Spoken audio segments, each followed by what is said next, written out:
Ovulation is a part of the menstrual cycle when the ovary releases a ripe egg, or ovum. Inside the ovary are hundreds of thousands of follicles. Each follicle is a hollow ball of cells with an immature egg in the center. The typical 28-day menstrual cycle begins on the first day of menstrual bleeding. During the first 7 days of the cycle, a few follicles begin to grow at the same time.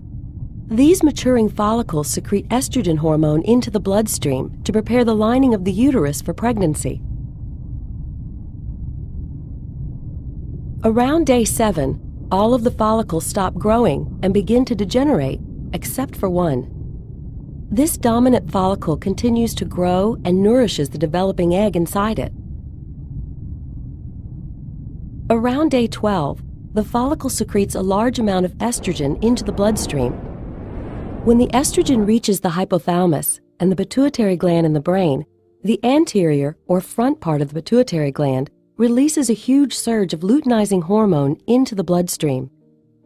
Around day 14, luteinizing hormone causes the follicle to undergo a sudden growth spurt. Right before ovulation, the egg detaches from the inside of the follicle. The bulging follicle releases chemicals, causing one of the two fallopian tubes to move in closer and surround the follicle. The follicle swells until it bursts open, ejecting the egg and fluid from the follicle into the abdominal cavity.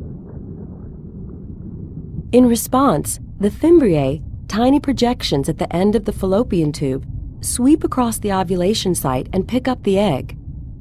Microscopic cilia on the fimbriae's surface transport the egg to the entrance of the fallopian tube. Inside the walls of the fallopian tube, muscular contractions gently push the egg towards the uterus. After ovulation, the egg lives for 12 to 24 hours, so it must be fertilized by a sperm from the male during this time for a woman to become pregnant. If it's not fertilized, the egg dissolves away and is shed along with the uterine lining during menstruation.